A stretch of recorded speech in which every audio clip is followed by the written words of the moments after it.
we're going to be talking about really the fundamental thing that is causing the loss of human freedom.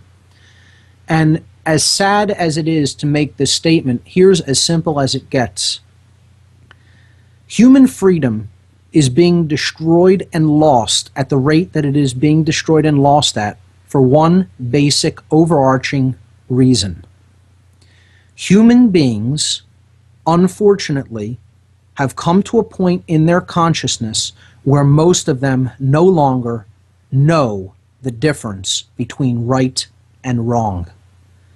That's it, folks. That's it. If you want to know why the events that are happening, that is the causal factor right there.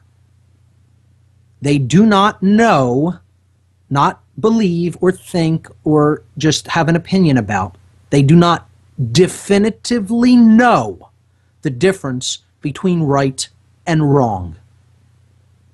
And there is such a thing. The people who are telling anybody out there that there's no such thing as really a difference between right and wrong, and oh, this is just further polarizing people, and when we make it about right or wrong, we're adding to the problem. Wrong.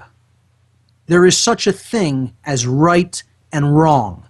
There is such a thing as objective morality. Okay? It is based in natural law principles.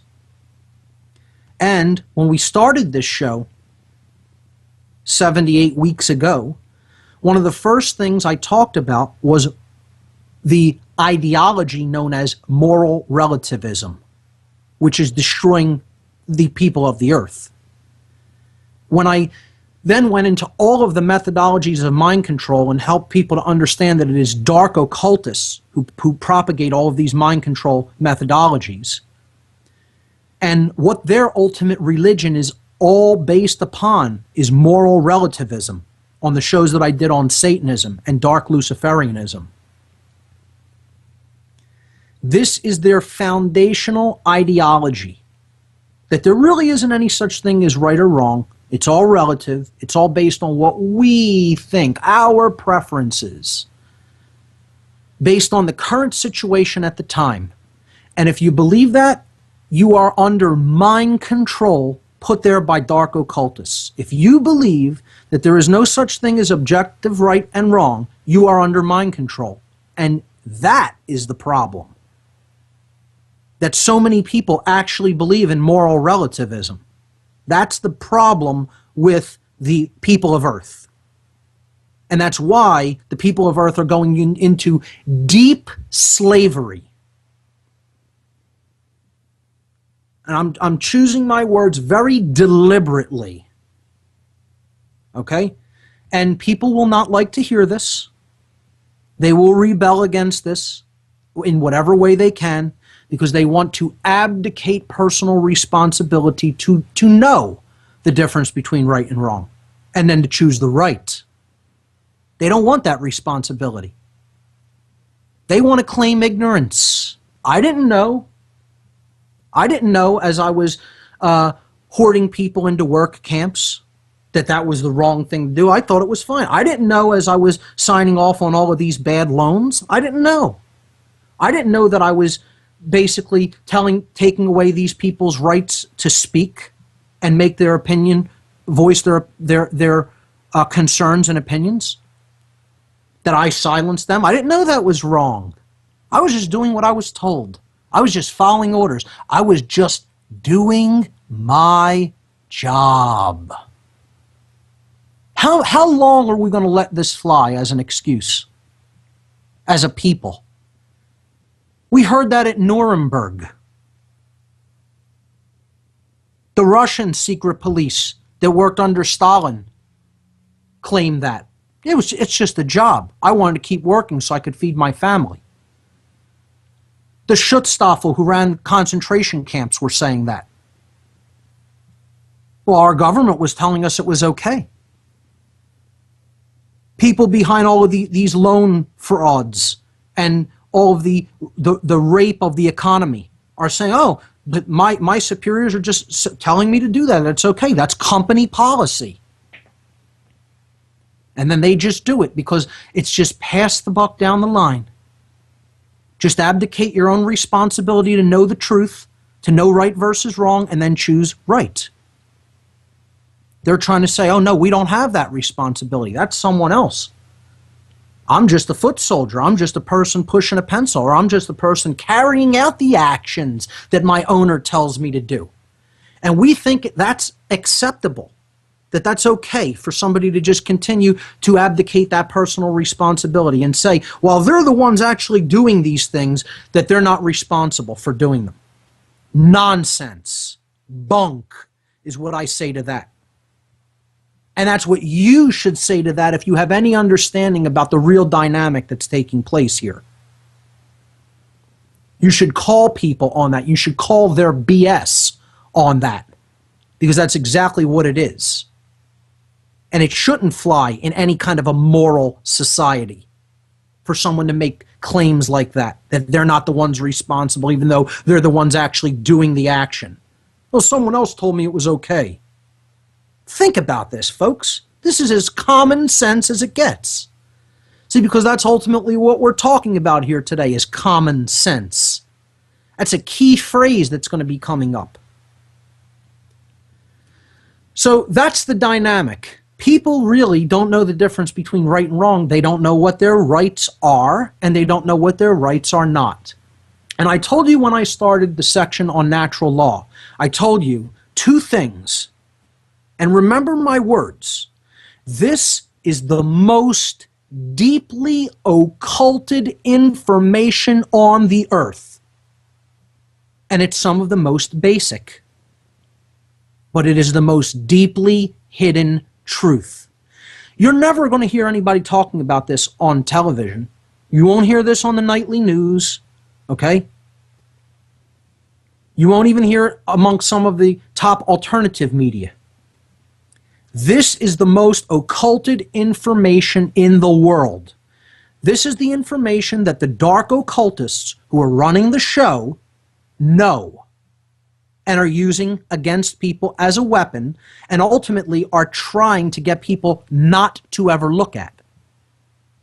This is what they want hidden from your sight, which is what the word occult means.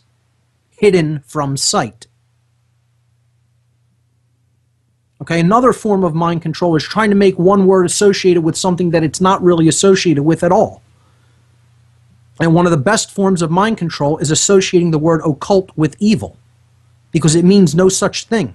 It means hidden, because it is hidden knowledge about objective morality and the workings of natural law, which if you do not understand, you can only create chaos. You can never create a world that you want, truly, in which you live and are free from self-imposed suffering. We're doing this to ourselves, ladies and gentlemen. No one else is doing this to us. In our ignorance of morality and natural law, we are creating this heinous, hideous situation of the loss of freedom and the slow spiraling descent into servitude. We're doing it.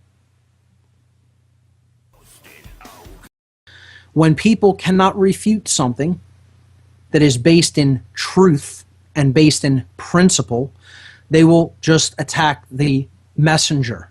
That's it. And it's always done by people who don't want the personal responsibility of knowing the truth, knowing right versus wrong, and then choosing the right. That's who always does that. They want to be absolved of the responsibility of having to choose the right when given the choice between right and wrong. They want someone else to choose that for them, and tell them, here's what you're going to do, go do it, and they say, yes, I'll go and do that, and then they can blame it on this other person. And that's all it comes down to. And I don't care, again, I told you, I don't care what time period in history we're talking about. That ideology, that way of being in the world, no matter what time period, no matter what people, no matter what land, is the ideology of a Nazi. I don't care whether you call them British redcoats. I don't care whether you call them people in waging tribal warfare against others just to eradicate the opposing tribe in some region in Africa someplace. Okay? I don't care whether we're talking about communists. I don't care whether we're talking about any form of radicalized police state controllers, no matter where they were. Roman centurions, doesn't make a difference. It's the same mind state. It's the same mind state. I'm going to do this whether it's right or wrong if I get something out of it. If somehow I benefit. It doesn't make a difference who I'm harming, who I'm hurting, who I have no right to be doing these actions to. I'm going to make the decision willfully to do it anyway. And 9.9 out of 10 times, I'm going to point the finger externally when asked, why were you acting like that? You don't have any right to act like that. The action is wrong because it results in harm to someone else when you had no right to cause that harm. I'm going to point the finger and say, that person told me it was okay. And there's nothing anybody can say. No matter how much you want to say, oh, I agree or disagree with politically what happened during that time of the world or why these actions were taken, nobody can actually refute the wrongness in morality of the actions of these people and claim that they are not pointing the finger and saying, that person told me it was okay. Because they're a mindless follower. That's all it comes down to. And I want to be harsh about how I'm wording this. It's deliberate, harsh language because people need to get used to not hearing garbage, politically correct speech. You need to hear hard, harsh language when it comes to evil, when it comes to deliberately choosing wrong just because you think you can get away with it. That's all these people's mentality is. And that's what a socially Darwinistic mentality is. There is no such thing as right or wrong, good or evil. It's what you can get away with. That's what moral relativism and social Darwinism is at its core.